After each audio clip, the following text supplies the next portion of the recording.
Buat kalian yang baru bergabung, jangan lupa klik tombol subscribe dan aktifkan lonceng notifikasinya agar tidak ketinggalan video-video terbaru dari channel ini.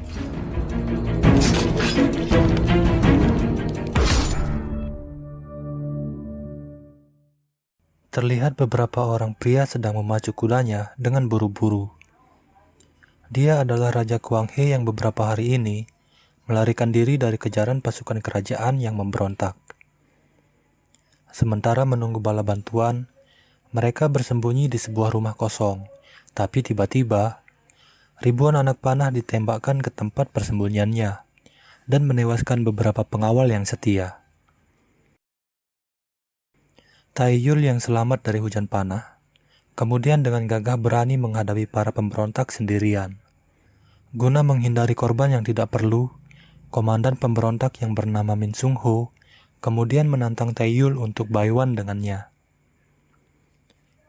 Diketahui Taiyul dan Sung Ho dulunya merupakan pengawal pribadi dari Raja Kuang He. Akan tetapi karena bujuk rayu para pejabat, akhirnya Sung Ho meninggalkan Raja Kuang He dan menjadi musuhan dengan Taiyul. Sialnya dalam pertarungan ini mata Taiyul kelilipan, sehingga memberikan Sung Ho kesempatan untuk menyerangnya. Ketika Sung Ho akan menebas Taiyul, dia dihentikan oleh Raja Kuang He yang memilih untuk menyerah. 18 tahun kemudian Taiyul hidup tenang, jauh dari pemukiman bersama anak gadisnya yang bernama Taeok. Suatu hari ketika sedang berburu, penyakit Taiyul kambuh dan hampir membuatnya pingsan. Karena kondisi matanya sudah sangat parah, mereka disarankan untuk pergi ke Huasintang guna mencari obat. Si tabib yakin bahwa mereka akan mendapat obat jika menyebut namanya.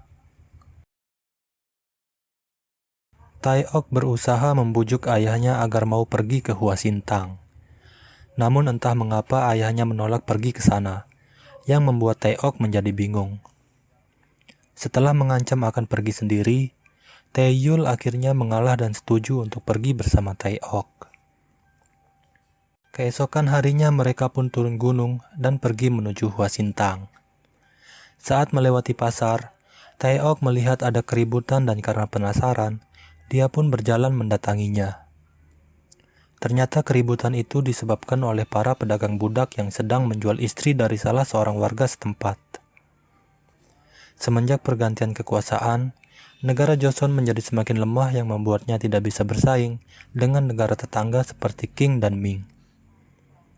Para pedagang budak ini berasal dari negeri Qing dan dibekingi salah seorang kerabat kerajaan, sehingga para petugas keamanan tidak bisa berbuat apa-apa. Di tempat lain, seorang pejabat Joseon bernama Lee Man-hyuk sedang menjamu utusan dari negeri Qing. Kemudian salah seorang kerabat kerajaan dari negeri Qing datang dan bergabung. Dia adalah Guru Tai, salah seorang pendekar pedang terbaik dari negeri Qing, dan juga ketua kelompok Huang yang adalah para pedagang budak. Di tengah diskusi mereka, suasana menjadi panas. Guru Tai dengan sengaja menghina kerajaan Joseon yang membuat Min Sung Ho menjadi geram. Untuk meredakan suasana, dia kemudian menantang Sung Ho melawan salah seorang anak buahnya.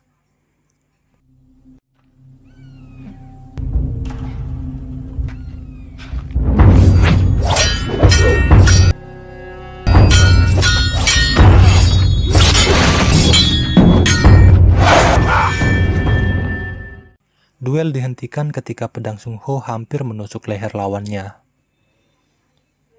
Guru Tai dan anak buahnya kemudian pergi meninggalkan perjamuan itu. Taeok yang telah tiba di Huasintang harus kecewa ketika pemilik Huasintang yang bernama Huason tidak memberi obat yang dibutuhkan ayahnya.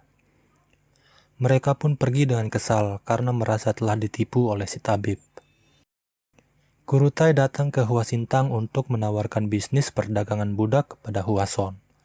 Namun Huason menolaknya secara halus. Merasa omongan Guru Tai semakin lama semakin ngaco, Huason kemudian pergi meninggalkannya. Malam harinya, Huason dipanggil pejabat Li untuk datang ke rumahnya. Pejabat Li meminta bantuan Huason untuk dicarikan seorang anak gadis guna dijadikan anak angkat. Hwason menyanggupinya dan berpikir jika Taeok adalah calon yang tepat. Keesokan harinya Hwason mendatangi tempat Taeok menginap. Taeok terlihat kesal ketika melihat Hwason SKSD dengannya. Hwason mengatakan bisa membantu mendapatkan obat untuk ayahnya. Mereka kemudian pergi ke rumah pejabat Lee. Taeyul yang baru pulang silaturahmi dari rumah teman lamanya tidak menemukan Taeok di penginapan. Setelah mengetahui bahwa Taeok pergi bersama Hwason, dia pun segera menyusulnya. Pejabat Lee menyampaikan maksudnya untuk mengadopsi Taeok. Dengan iming-iming akan diberi obat yang dibutuhkan ayahnya, Taeok dengan senang hati menerima tawaran pejabat Lee. Hwason dan Taeok kemudian pamit untuk pulang ke Hwasintang. Sungho yang baru tiba di rumah pejabat Lee terlihat terpana ketika berpapasan dengan Taeok. Bukan karena Taeok cantik atau Hwason yang mirip anggota Blackpink, melainkan karena ikat rambut yang dipakai Taeok tidak asing bagi Sungho. Pejabat Lee kemudian memberitahu Sungho bahwa Taeok adalah anak angkatnya. Saat tiba di Hwasintang, terjadi keributan yang disebabkan oleh anak buah guru Tai. Om-om ini menelanjangi pelayan wanita di sana dan memaksa melayani mereka. Hwason yang tidak bisa menahan amarahnya langsung menyerang bersama pengawalnya.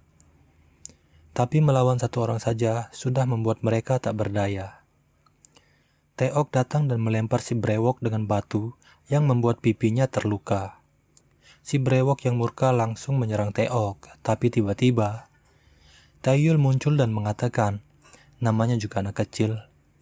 Dia kemudian meminta maaf kepada brewok atas perbuatan anaknya.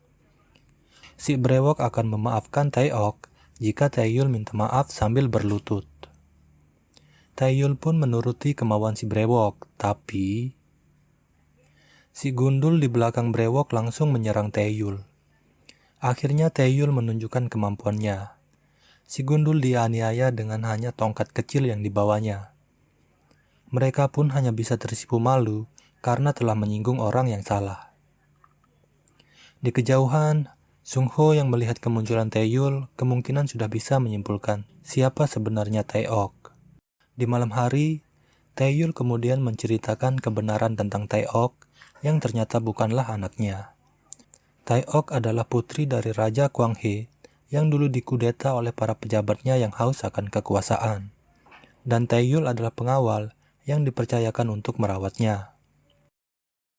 Taeok yang tidak ingin lagi menjadi beban bagi Taeyul, akhirnya diam-diam pergi meninggalkan Taeyul menuju rumah pejabat Lee. Tapi, ternyata keputusannya ini adalah awal dari bencana bagi dirinya. Keesokan paginya, anak buah guru Tai menceritakan bahwa mereka telah dikalahkan oleh seorang pendekar misterius yang sangat hebat. Guru Tai yang penasaran langsung mengirim pasukan terbaiknya untuk menemukan pendekar misterius itu. Selanjutnya dia menugaskan si brewok dan kawan-kawan untuk mengundang Sungho ke tempatnya. Guru Tai tertarik dengan kemampuan pedang Sungho dan ingin agar Sungho bisa bergabung menjadi pengikutnya. Dia pun menawarkan harta, tahta, wanita bagi Sungho, tapi Sungho yang setia pada tanah air beta menolak tawaran Guru Tai dan langsung pergi dari sana. Sebenarnya Sungho sangat kecewa dengan pemerintahan yang sekarang. Para pejabat terlalu mementingkan diri sendiri dan tidak memperdulikan rakyatnya. Lebih parah lagi, dana bansos pun mereka korupsi yang notabene-nya diperuntukkan bagi rakyat miskin dan kurang mampu. Sungho sangat menyesal telah membantu menggulingkan Raja Kwanghe. Dia pun memutuskan pensiun dari pemerintahan dan menjalani hidup apa adanya. Di tempat lain, Taeyul yang tidak mendapati Taeok di penginapan memutuskan untuk mencarinya. Saat melewati hutan, pasukan yang dikirim Guru Tai menyergap dan menyerangnya. Taeyul yang sedang buru-buru, tanpa basa-basi langsung membantai mereka. Utusan dari negeri Qing mendatangi Guru Tai dan memperlihatkan surat yang dikirim oleh pejabat Lee.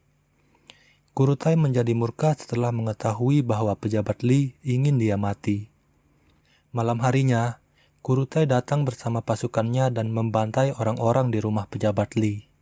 Tai Ok pun diseret dan hampir mati dipenggal Guru Tai yang menyangka Tai Ok adalah anak pejabat Li. Di sini akhirnya diketahui maksud pejabat Li ingin mengadopsi Tai Ok. Ternyata dia ingin menyamarkan anak kandungnya agar selamat dari konflik dengan negara Qing. Beruntung si brewok yang mengenali Tai Ok menghentikan Guru Tai dan mengatakan bahwa Tai Ok adalah putri pendekar misterius itu. Sung Ho juga datang dan meminta agar Tai Ok tidak dibunuh. Sebagai kompensasinya, dia akan bergabung dan menjadi pengikut Guru Tai. Di Hwasintang, si gundul mengamuk dan menyiksa Hwason. Dia ingin menemukan dan membalas Taeyul yang telah mempermalukannya. Tidak lama kemudian Taeyul muncul dan langsung menghabisi si gundul tanpa perlawanan.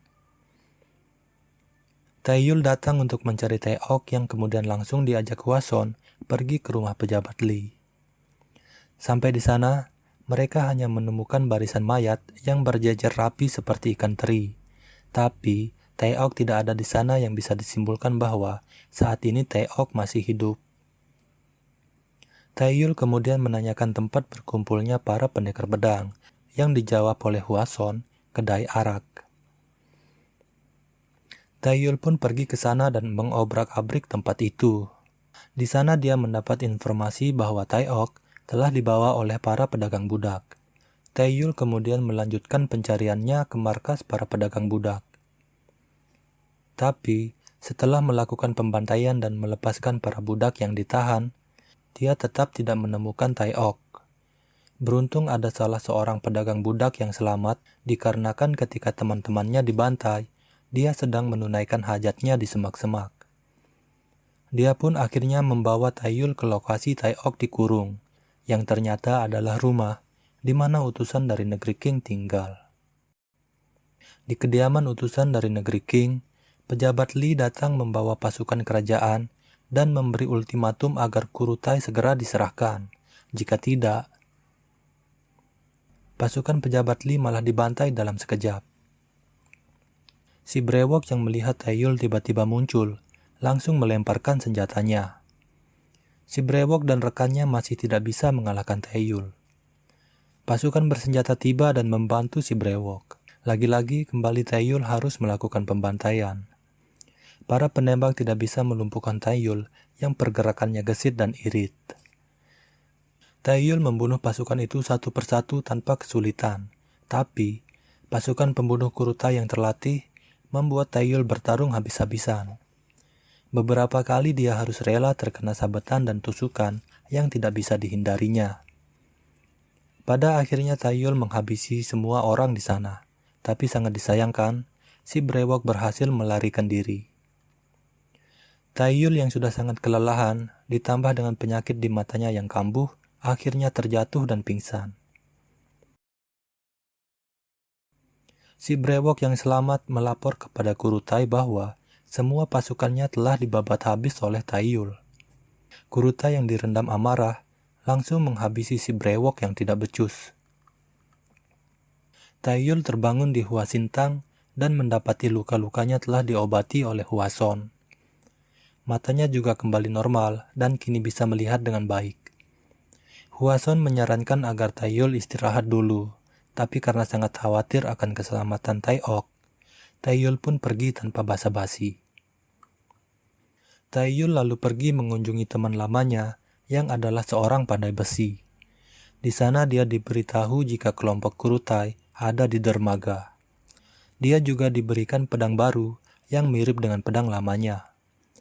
Tak ingin menghabiskan waktu, Taeyul pun memacu kudanya menuju dermaga. Sampai di dermaga, dia dihadang oleh Sung Ho yang memintanya untuk menyerah, tapi Taeyul pun bertarung kembali melawan Sung Ho setelah sekian tahun lamanya. Namun Taeyul yang dulu bukanlah yang sekarang. Taeyul mengalahkan Sung Ho tanpa membuatnya terluka, tapi Guru Tai muncul dan membunuh Sung Ho yang dianggap tidak berguna. Guru Tai kemudian menantang Taeyul untuk bayuan dengannya. Jika Taeyul menang, maka Tai Ok akan dibebaskan tanpa syarat. Taeyul pun mengikuti Guru Tai ke arena di mana telah hadir utusan dari negeri King, Sung Ho dan pengawalnya, dan Taeok yang dijaga ketat oleh harem Kurutai. Melihat Taeok yang diperlakukan layaknya hewan peliharaan, membuat Taeyul tidak fokus melawan Kurutai. Beberapa kali dia terkena sabetan pedangnya, tapi dengan semangat baja dan tekad besinya, Taeyul berhasil menipu pergerakan Kurutai untuk mendekati Taeok dan menebas leher harem Kurutai. Kurutai yang kalap melihat haremnya terkapar, menyerang dengan membabi buta tanpa memperhatikan kode etik perpedangan yang membuat lehernya tersayat dan dadanya tertusuk pedang Taeyul yang mengakhiri hidupnya. Selesai sudah perjalanan Taeyul menyelamatkan anak gadisnya dari perbudakan. Akhirnya mereka kembali lagi ke gunung, di mana mereka menjalani kehidupan dengan damai. Dan film pun